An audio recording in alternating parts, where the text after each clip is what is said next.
Hey y'all, today I'm sharing how to take a sweet potato. These are some that I have been saving from our garden for many years, and I just started them with one little plant a long time ago, like probably 5 or more years ago, but you can even use store-bought sweet potatoes. I'm going to show you how to take that and you can make more sweet potato plants. It is super easy, and sweet potatoes are amazing. If you live in the South, they are one of the easiest plants to grow.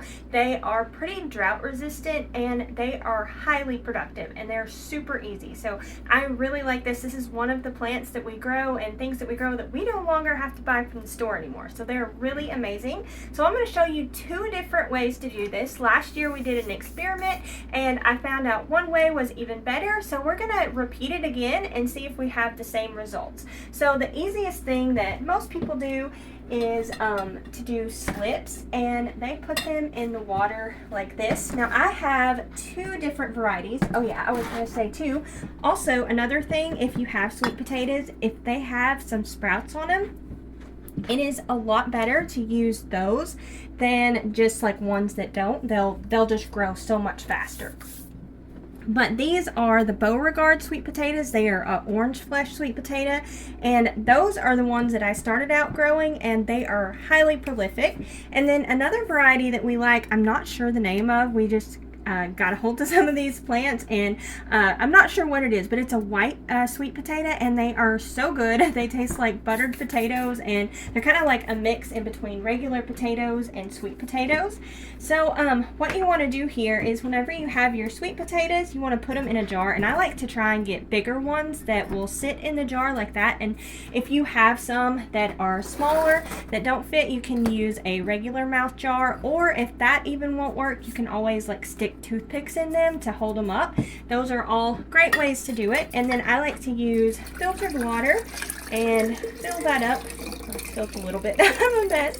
Okay, so we'll do that, and then we got to remember that whenever you put it in there, it will come up some. So well, I usually do it about like that, and then what I do is I make sure and change this water at least once a week, and it is amazing. I need to try and figure out some video where it shows kind of like the time lapse of all the roots that will start growing. Usually within a week, if not 2 weeks, you can start seeing all the roots, and then these will start growing and they'll produce leaves. And I've even had some that were like really massive, like that tall.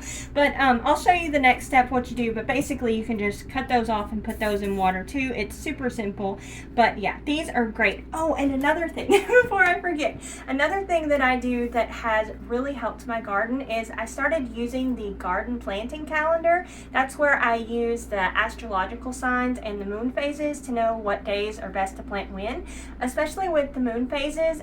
Like for these, since these are root crops, it's best to do in like the below ground days, and when the moon phase is that way, they just produce so much better. So I'm only going to do one of these and show you how to do this with this way. And this is what I had done for several years, and that worked really good. I've had really good crops with that. But I also learned a different way to do this, and that is to use soil. Now this you have to do a little bit different, and I forgot to say too, with these, what I do, I just set them on my bar. That way they get some sun. You do want to make sure they have sun, and if you don't have that, you can use like grow lights or something like that. I'll show you what I do with these in the end and kind of where I put everything. But what I have here is I just separate it. So I have the white sweet potatoes and the Beauregard sweet potatoes, and you can leave them sit like this, but I like to kind of bury it in soil. I find that works better. I like that. It seemed like the roots did a lot better if I did that. So that's what I'm going to do here. We're going to get that buried just a little bit like that. And I don't like to completely cover it because it makes it a lot easier whenever you are trying to get the roots off and pot up the plants.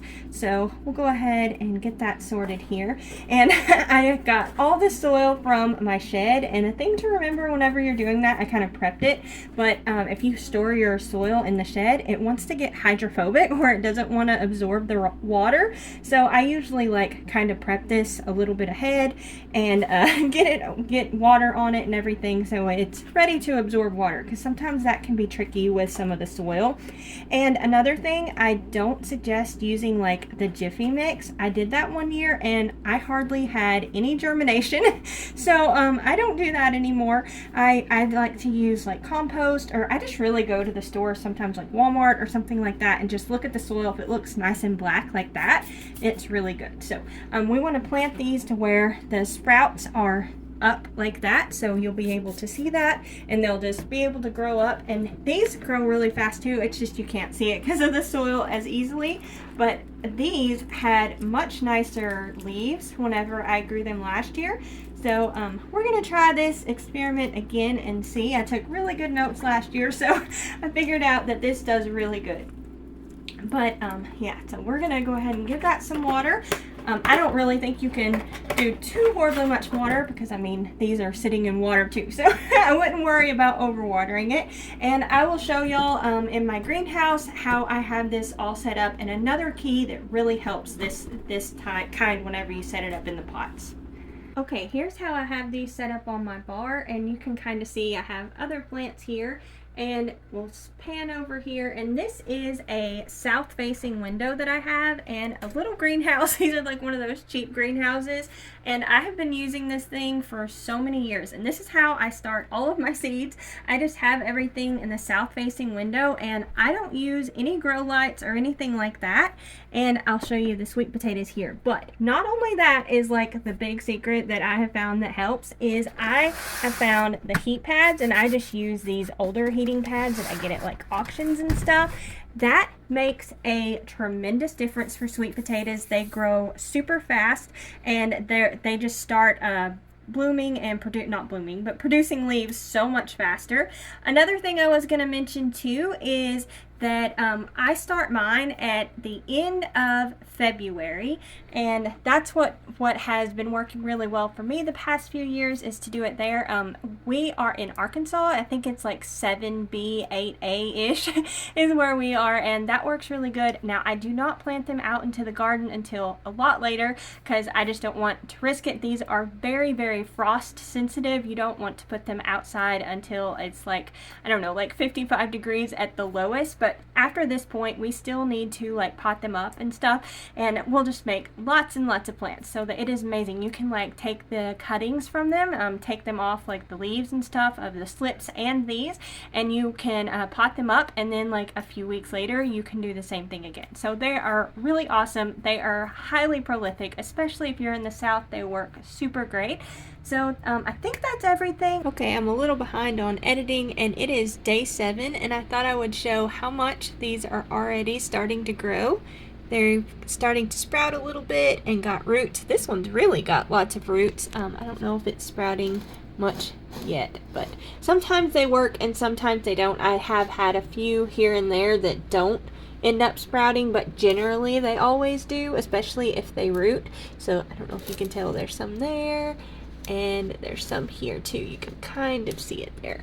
But yeah, they are already starting to do stuff, and it's only day 7. I'll show you the other ones here in just a second. Here is the other way we're growing the sweet potatoes, and it's also 7 days later, and they are doing so good. They already have really nice leaves on them. There's quite a few sprouts coming up. There's some here, and then there's also some here that are starting, and they are doing super good. We also have those on the heat pack too, and they're right in front of the window, and they are doing great. So hopefully we will have the same results with this experiment this year, and this may be the way to go from now on. So thank y'all all so much for watching. Don't forget to like, comment, and subscribe. Y'all take care, and we'll see you next time. Bye.